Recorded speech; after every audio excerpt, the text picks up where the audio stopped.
It was a day as any other day for the young Pokemon trainer, except for the fact that at this rather unfortunate day, his childhood has ended. It all started when he decided to rest on a mountain near the town of his origin. For the first time in years, he was totally alone, with only the companionship of his fighting animals.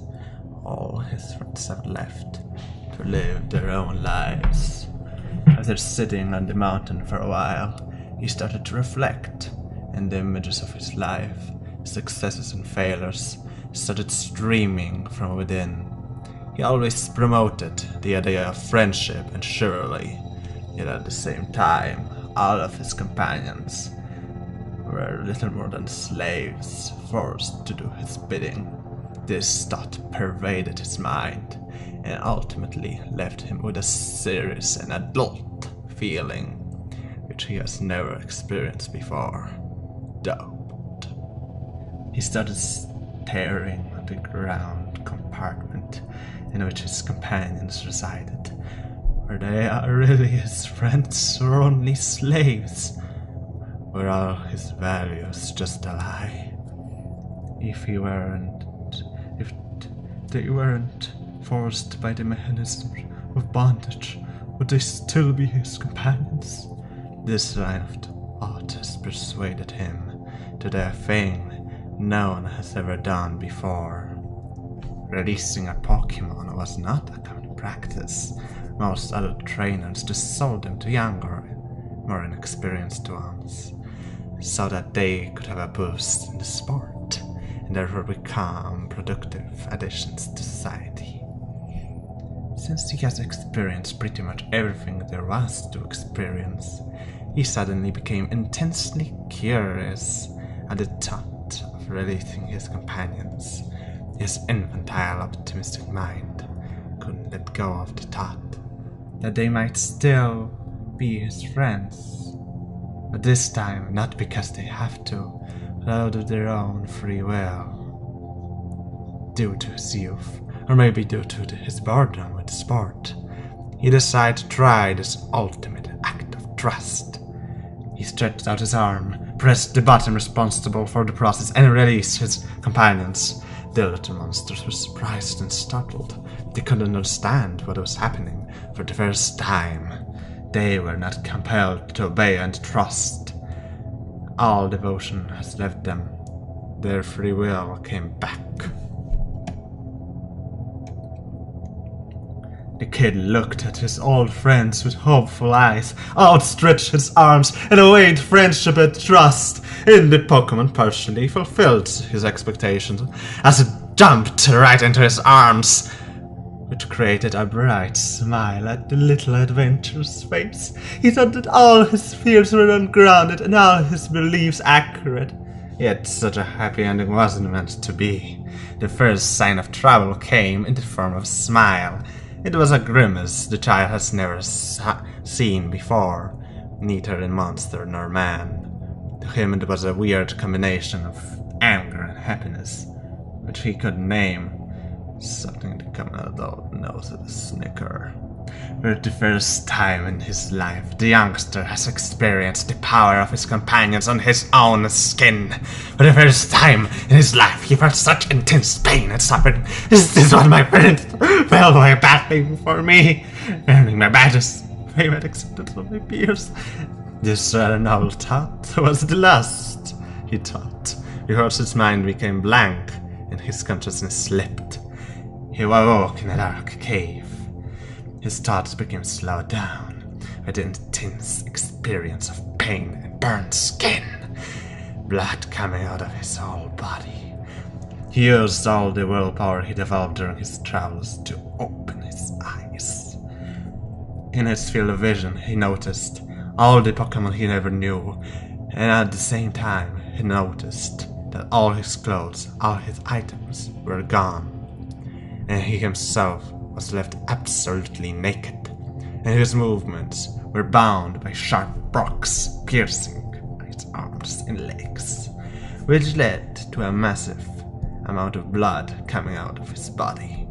Due to the sharp experience of pain, his former noble self faded.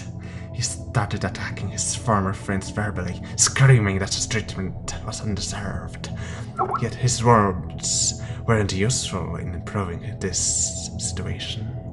One of his Pokemon, one with fairly human limbs, in response to his words, shot him the now opened and destroyed Pokeballs, and after that he hit his former master, disfigured his face, and then another Pokemon came near him and exposed his skin under his fur, which was severely burned by his past battles. After seeing the apparent cause of his friend's anger, another sharp bolt of electricity directed directly at his eyes was the last thing he saw. He left off an intense scream, which echoed in the cave. The Pokemon started repeating their name in a sinister fashion. The young trainer started struggling to break his chains of confinement, to escape and save himself. Yet this futile endeavor only angered the monsters, and a green bug with razor-sharp hands cut off his arms and legs. The child yelled an intense scream, "Please stop!" It was the last human sentence he ever muttered, because after expressing it, the muscular, human-like Pokemon grabbed him by his throat, stopping his verbal expression. It took his former master outside, and with a forceful swing, threw him into the nearby swamp. In it, multiple leeches covered his whole body. The worms entered his orifices. The leeches have stopped the bleeding of his wounds, which saved his life, which was a rather unfortunate turn of events for him. His throat was now slowly eaten by pests. With his traumatized brain, he was now only able to mutter the word "please," which, due to the injuries of his speech, became only "plea."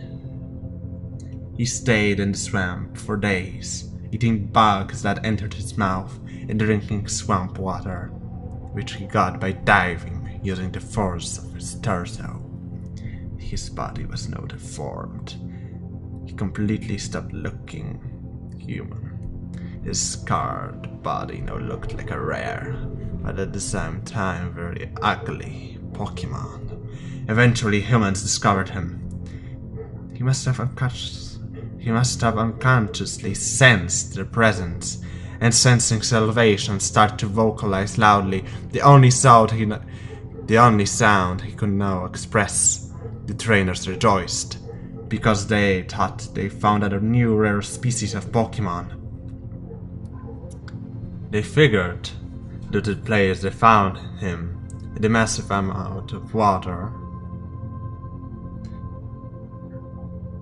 They figured, due to the place they found him, and the massive amount of water coming out of the now empty holes in his head, that he was a water-type Pokemon, and therefore used electricity to stun him, and ultimately capture him using a Pokeball. His new masters tried to use him for battle, but since he was totally incompetent at it, they decided to sell him to a collector. He in turn found immense value in his rather expensive purchase and decided to breed the Pokemon. He couldn't figure out the gender of his new pet. Being a man of hope, he decided it was definitely female. So he put him in a cage with a Ditto, which transformed daily and had fun with him. His young body didn't experience any pleasure from that practice, only massive amounts of pain and suffering. His diet was now composed of leftovers, which were dispensed through a shaft connected to a garbage disposal. After a few years, even the collector stopped having any interest and decided to leave him and the Ditto until he would find the need to look upon them again, which never happened. The young trainer's mind was now filled with regret and remorse. He cursed himself for becoming a trainer, and even more, he cursed himself for risking his comfortable life for a chance for true friendship. He never realized how his previous values were false and ultimately useless. Yet, in this moment, he realized that he stopped being not only human, he also stopped being a child. And with the end of his childhood, all the happy endings have stopped. Eventually, he lost all memory of his former life. He became dull, even for a monster, only being able to think of his current and final name. Please.